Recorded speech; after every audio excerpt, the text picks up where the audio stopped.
ಬಂಟ್ವಾಳ ಪುರಸಭೆ ನಿಯಮ ಉಲ್ಲಂಘಿಸಿ ಹಾಕಲಾದ ಫ್ಲೆಕ್ಸ್ ತೆರವು ಕಾರ್ಯಾಚರಣೆಯನ್ನ ತಡವಾಗಿ ಪ್ರಾರಂಭಿಸಿದೆ.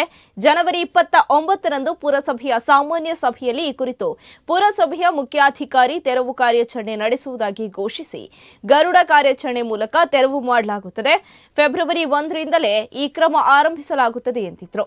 ಆದರೆ ಫೆಬ್ರವರಿ 10ರವರೆಗೂ ಯಾವುದೇ ಕಾರ್ಯಾಚರಣೆ ಆರಂಭಗೊಂಡಿರಲಿಲ್ಲ. ಈ ಮಧ್ಯೆ ತೆರವು ಕಾರ್ಯಾಚರಣೆ ನಡೆಯದ ಕುರಿತು ಉಲ್ಲೇಖವಾಗಿದ್ದವು. ಅಪಸ್ವರಗಳು ಕೂಡ ಕೇಳಿ ಬಂದಿತ್ತು.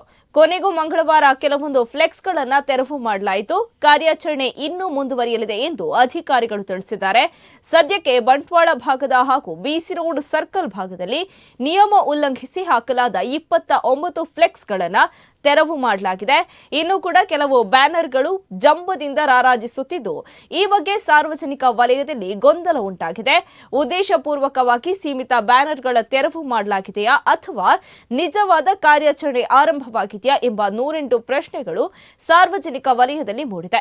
ಒಂದು ವೇಳೆ ಪುರಸಭಾ ನಿರ್ಣಯದಂತೆ ಕಾರ್ಯಾಚರಣೆ ಆರಂಭವಾಗಿದ್ದರೆ ಅರ್ಥ ಇತ್ತು, ಬದಲಾಗಿ ವೈಯಕ್ತಿಕ ದ್ವೇಷವನ್ನ ಸಾರಿದಂತೆ ಕಾಣುತ್ತಿದೆ ಆರೋಪ ವ್ಯಕ್ತವಾಗಿದೆ. ಈ ಬಗ್ಗೆ ಹಿಂದೂ ಜಾಗರಣ ವೇದಿಕೆ ಪ್ರಮುಖ ನರಸಿಂಹಶೆಟ್ಟಿ ಮಾಣಿ ಮಾತನಾಡಿದ್ದಾರೆ.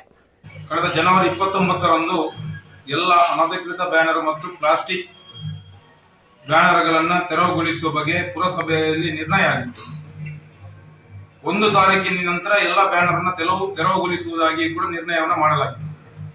ಆದರೆ ಕೆಲವು ರಾಜಕೀಯ ವ್ಯಕ್ತಿಗಳ, ಅಂದರೆ ಕಾಂಗ್ರೆಸ್ ಪ್ರೇರಿತ ರಾಜಕೀಯ ವ್ಯಕ್ತಿಗಳ ಮತ್ತು ಜಿಲ್ಲಾ ಉಸ್ತುವಾರಿ ಸಚಿವ ಗುಂಡೂರಾವ್ ಇವರಿಗೆ ಸ್ವಾಗತ ಕೋರುವ ಎಲ್ಲ ಬ್ಯಾನರ್ಗಳು ಕೂಡ 1 ತಾರೀಕಿನ ನಂತರ ಬಂಟ್ವಾಳದಲ್ಲಿ ರಾರಾಜಿಸುತ್ತಿತ್ತು.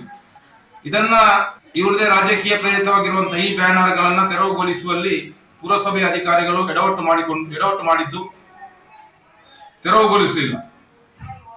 ಇಂದು ಏಕಾಏಕಿ ಪುರಸಭೆಯ ಅನುಮತಿಯನ್ನು ಪಡೆದ ಮತ್ತು ಪಡೆಯದ 2 ಬ್ಯಾನರ್ಗಳನ್ನು ಬ್ರಹ್ಮಕಲಶ ಜಾತ್ರೆ ಮತ್ತು ಕೆಲವೊಂದು ಕಾರ್ಯಕ್ರಮಗಳ